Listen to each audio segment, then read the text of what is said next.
Welcome to the Meeting Your Soul Chakra Meditations. This meditation is on our crown chakra, right on the top of our skull, correlated with the connection with the higher being, universe, source, spirit, God, Allah, whatever you want to associate it with, and the word that resonates with you. But it's the connection with the divine, with that thing that we can't necessarily see but feel guided and called and engaging with on a daily basis. It's also linked with the color purple or violet, and really embodying this sense of surrender and trust with the universe that surrounds us, and that it's supporting us as we pursue our dreams, our aspirations, and really more often than anything is linked with this idea of enlightenment. So really, and when I think of enlightenment, I truly just believe the ultimate presence and surrender with what the truth is that resides within us. I believe that, when we find enlightenment, we're just living and breathing through, being a conduit, being a vessel for the divine to work through us without any type of blockages, without any kind of impeding of us being like, no, I think I know what's best. I'm going to do this my way. Or, yes, I hear you, intuition. I know what the divine wants me to do, but trust me, I have a better plan. No, you don't. You never do. And the more that you're able to surrender into this into the divine plan, into the flow of life and how it's moving through you, and how you can actually be a conduit for it to be in existence within this physical realm, within the 3D realm, then the more that we kind of find that connection and those engagements with our environment that do feel supernatural. It's like, okay, every time I look at a clock, it's 11:11, or every time, hopefully that's not the only time I'm looking at a clock, but there's like angel numbers. So it's repetitive numbers. Or the one that always comes through is license plates. So constantly a license plate pop up for me. I'm constantly seeing like 333 or 555. And I always take a step back. When you see those, when you see these signals or these omens from the universe, from our angels, from our spirit guides, whatever verbiage or terms you want to assign to them, when we're able to see those, that's when we recognize that we're in alignment, that we are in sync with what we are supposed to be doing. 222 is one that comes up for me constantly, and it was a reminder I'm on my path. This is what I'm supposed to be doing. It's confirmation that I am on track. And I love that number. It always gives me a little bit of reassurance. But one thing that I also encourage for people that notice angel numbers is, or if it's a color, an animal, whatever omen, whatever you've chosen and have asked for the spirit guides or the spirit realm to kind of incorporate or to communicate with you with, is what were you thinking about when you saw it? What were you doing? What was the thought that was crossing your mind when that angel number came up, when it grabbed your attention? The other day I was driving. I literally have taken the same exit a million freaking times. And I was thinking about something in particular, and then I saw 444. And I was like, and it was a number. And I was like, I've literally looked at the sign a million times. And I always pay attention to the design of it and the colors and the business and all the other things to it. But I've never noticed the number that was written at the bottom. And it's 444. And I was like, oh my gosh. I was like, that's the power of recognizing the thought and then also seeing the omen that's associated with it. So sometimes we can get wrapped up, oh, I saw that. That's what this meant. Or, oh, this is a good sign. What's it a good sign for? Try not to overanalyze, but also take in that insight. That is divine guidance coming your way. Listen to it, be aware of it, and then to be able to really integrate it, to be able to take that into action. That's kind of when we're getting that feedback loop from our world, is a really magical place to be. And it's one that, never take for granted, because it can stop at a drop of a hat. But then when it jumps up, and when it's really days where I'm it's happening every single time I'm looking, I'm seeing repetitive numbers. I feel like I'm in full flow with my environment, and I'm able to loosen the grip that my ego has, that feels like I need to control every single thing. And I'm able to trust a little bit more, and I'm able to kind of give up some of the efforting that tends to come up, especially for me. I'm a hustler. I've always been a grinder. Since I was young, I've gotten burned out multiple times. I've had adrenal fatigue. I work my ass off. I always have. And so for me, I need to take action in order to achieve what I want. But I feel with this particular chakra, which has also always been a slightly overly open for me, is that I'm able to step back. I'm able to let it go. It's good. I'm covered. I'm protected. I'm guided. I don't need to always do everything. I'm able to also receive. I'm able also to be held, to be able to be supported by my environment, by my family, by my friends, by God, truly. And when I am able to ease back a little bit, then the magic keeps pouring in even more than it already was.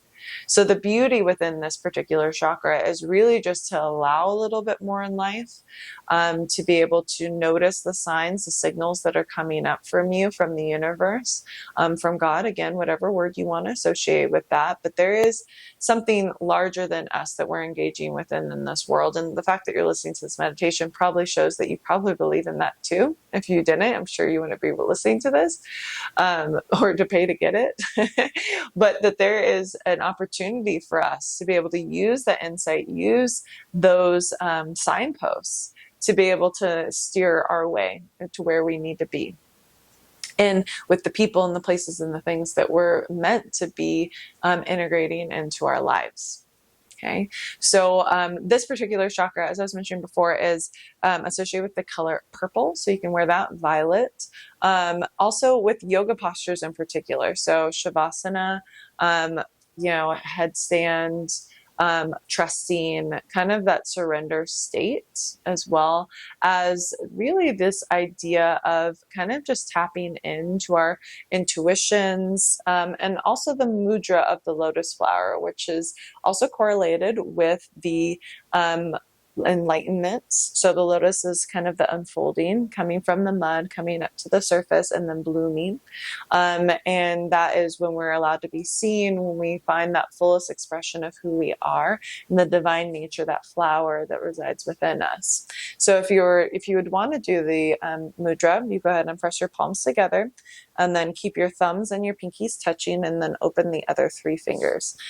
So then you can bring this up to your crown, let the pouring of light wash over you, which is actually the meditation that we're going to do. But even that alone, there's symbology, like the symbolism of it, as well as just the significance of the actual hand motion, and allowing that light to pour in through you and to wash over you can be a cleansing of negative energy, and also that kind of revitalization of that highest self, that light energy that really can be incorporated into all of our lives if we're allowing the access to come through us. Okay, so let's go ahead and jump into the meditation from here. This one's a little bit more esoteric in nature, so obviously we had to go dive into those topics. But whatever helps you connect to your, divine guides, if that's prayer, if it's going into a more religious setting, or a spiritual setting. I say I'm not religious, I'm deeply spiritual. I have an extreme regard for all religions. I've studied them at length. I'm fascinated by different religions because I truly believe at certain different times, enlightened beings were sharing these guidances, these insight, these downloads that they were receiving with the public, with the people that surrounded them. And that hit someone so deeply within their core, within their soul, that they believed in it. And then they follow some rituals to be able to support it. It's not as kind of far-fetched as we may seem. And I think sometimes the dogma that gets associated with religion turns people away from it, or, the people that also practice the religions and the maybe false beliefs that they integrate into it and then infuse with separation and with disconnection. Well, ultimately, I believe, most religions are really revolving around love and connection, and to be able to find unity within the collective and within ourselves. And so, if you can find it in the purest sense, I actually am a little obsessed with learning about religion. So for me, I think that there's an importance to it. There's a way to be able to take what you feel like sticks, what resonates, what really lights you up, what helps connect you to your own, inner wisdom, your Atman, your guide, And then in turn, we're able to embody that, the essence of what each religion, I think, is truly trying to portray. So if you tap into that within a religion, more power to you. I think keep going with it. And if you more have like a practice just within yourself and your body is your church, you find it through the yogic practice, which also means to yoke mind, body, spirit in order to achieve enlightenment. That's literally what yoga is designed for. What have you. The Bhagavad Gita is one of my favorite books of all time and has always been.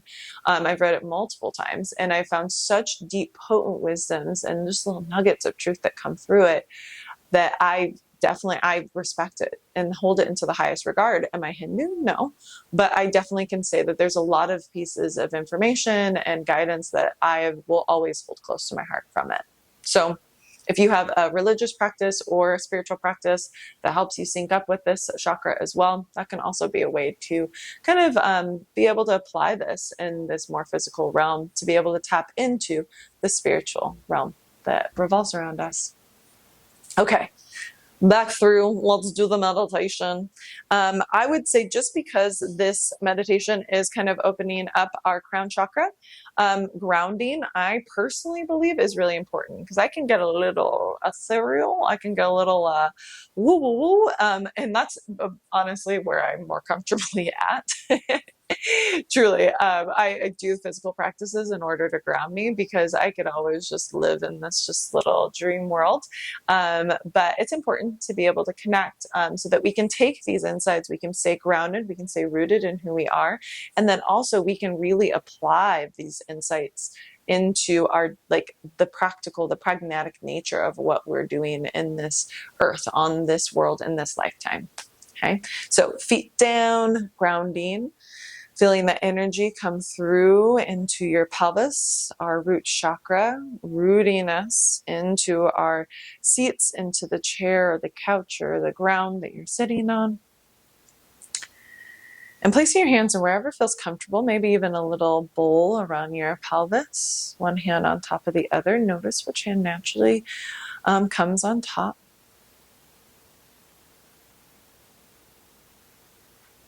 Feel a heaviness here wash over you from head to toe.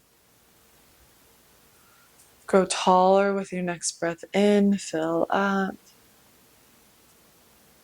And take a nice soft breath out. 2 more times like that. Breathe in.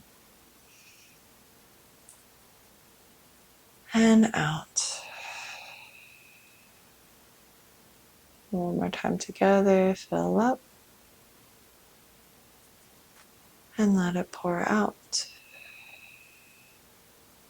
Now I'm going to encourage you to create a visualization and imagine your crown chakra, that space right at the tip of your head, of your top of your skull, opening up.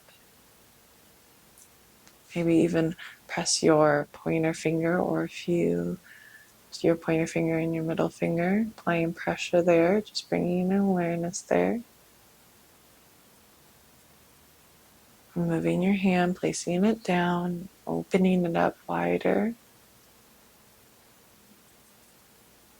And then calling out to your spirit guides, to your ancestors, to your spiritual team on the other side, to allow yourself to be open to receive love and light as it pours down you, dripping along your spine all the way back down to your root.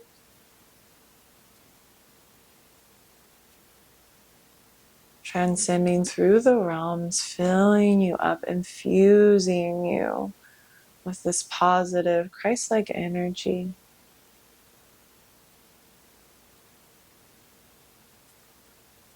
Allow yourself to get brighter and brighter with each round of breath, filling up with more and more light from your fingertips, through your arms, through your torso, your legs, your hips, your toes.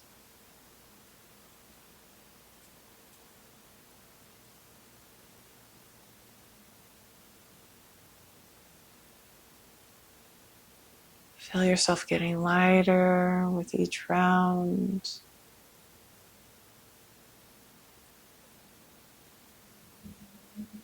as if you're a beaming ball of light.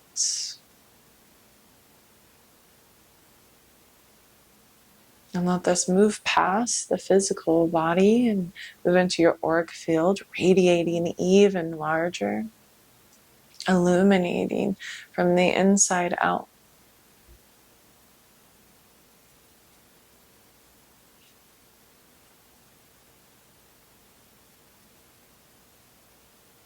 Notice a subtle buzzing that kind of exists within you.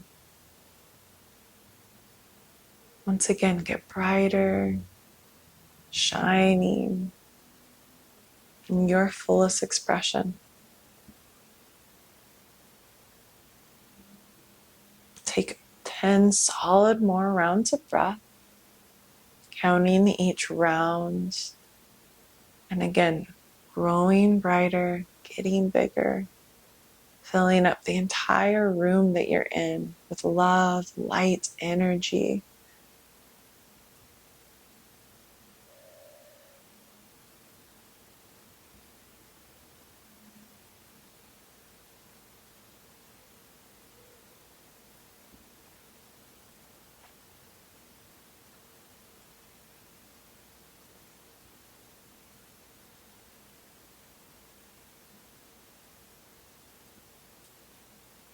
Last few rounds here.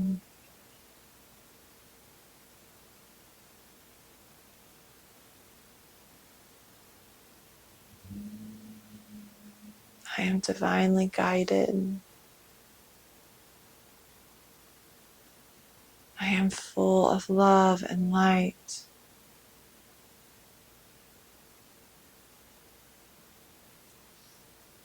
I live with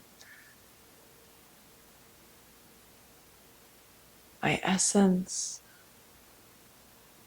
I live in my truth. I live in my true nature in all I do.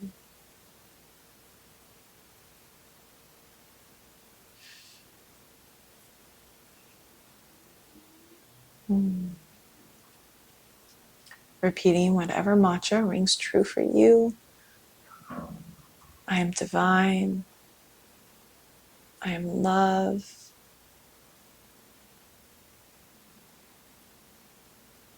I am guided by divine guides.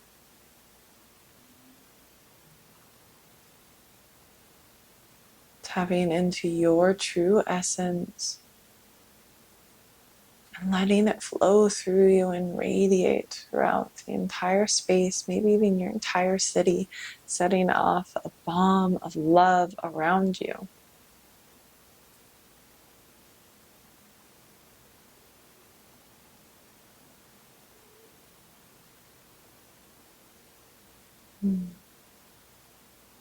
Take these last few moments here to settle back into the body, into this physical place that you're in. Bring your hands to your heart center and Anjali Mudra, finding that harmony within you.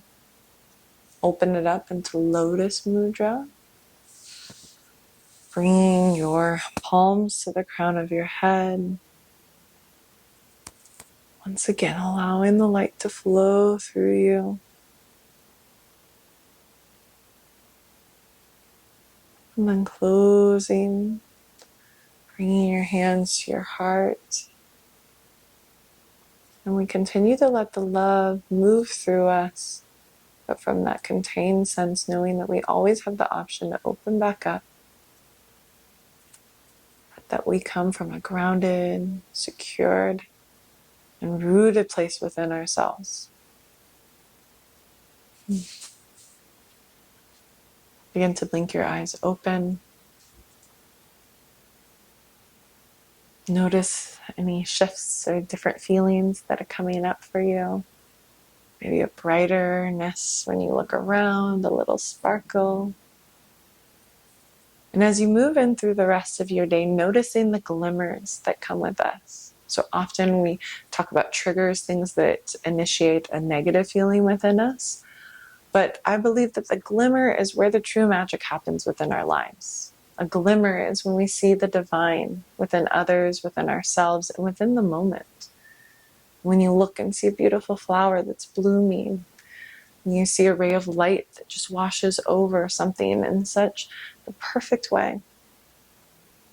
We can find it if we're looking for it. And I encourage you to find 3 things as you move into the rest of your afternoon, your day, or even your evening that promote a feeling of love, connection, and beauty within you and the world around you. Thank you so much for joining me. Mwah.